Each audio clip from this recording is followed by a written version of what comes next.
Hey guys, my name is Brad with From the Garage, and today I'm here with Martin from the band Theset. Cool. So, how did you guys start up originally? Starting off pretty easy. How did you guys start as a band?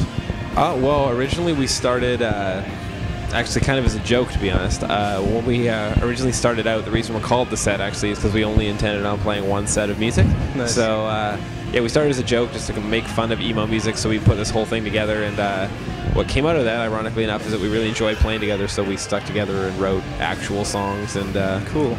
Started to try to make a career out of it. So yeah, we kept the name, and it doesn't really make any sense anymore. But nice, man. Sort of a tribute to that. Cool. So you guys are from Victoria. What can you talk a little bit about the scene in Victoria and coming up as a band in that scene? Yeah, for sure. The Victoria scene is really eclectic. It's different than a lot of other places that we play, especially like out in the prairies, out in Ontario. There's definitely a very present hardcore scene, even in lots of areas in BC. But specifically Victoria, any night if you were to go to an all-ages show, you might see a hardcore band, you might see like a vintage like crust punk band, you might see like a jazz trio or a reggae band. Like, it's really weird. It's all over the place, which is cool because pretty much whatever you decide to do has a chance at drawing an audience because kids are into lots of different styles of music. So totally. That's something that we really appreciated growing up and going to shows and then starting playing in bands, is like sort of being able to go wherever we wanted with the music and knowing that there was a supportive audience there for it. Nice, man. Yeah.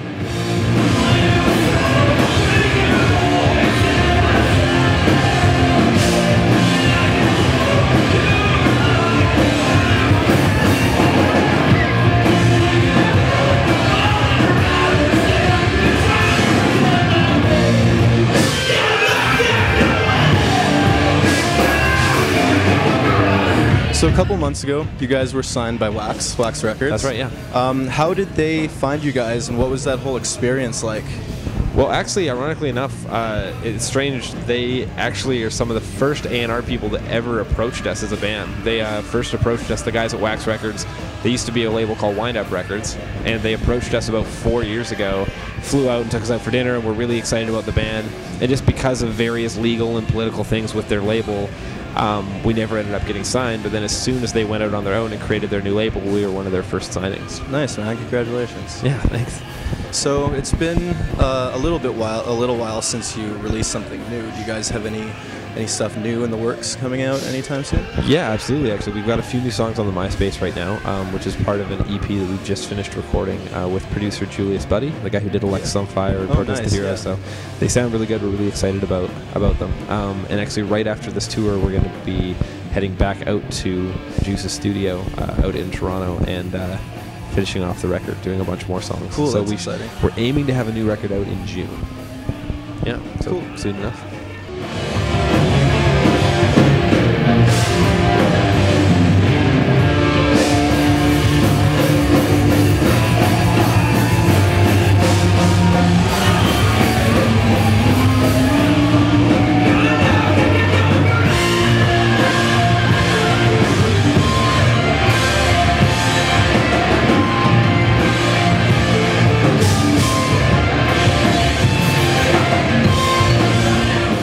So this tour, the Snocore tour, is probably one of the bigger tours you guys have been on as a band. Absolutely, yeah. What's it like touring with a band like Protest the Hero?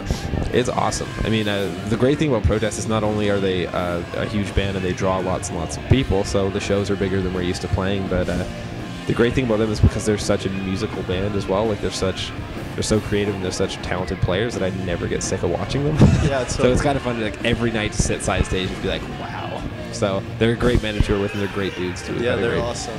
So on this tour, you guys are playing with a couple replacement members. That's right. I was wondering if you could talk a bit about that. Yeah, well, right before this tour, right before we were getting ready to head out, both of our guitar players decided that they weren't able to do this tour. So they're sitting it out. They're working on school and doing other things with their lives currently. So at that point, we were sort of on the rocks. We're like, well, do we do the tour? Do we find somebody else? But what we decided to do is just ask, basically, like, pretty much became fantasy baseball. We're like, who are our dream players here?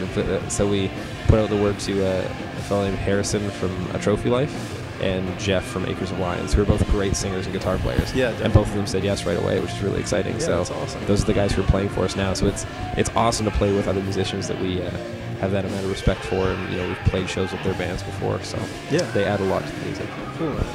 Yeah. I was wondering if you guys have any other news that we might not have covered coming up anytime soon. Tours, anything sticks out? Well, a lot of it in the future is pretty foggy right now. The only plan that's really confirmed is that we're heading back out to finish the album, and we're going to try to release that as soon as possible.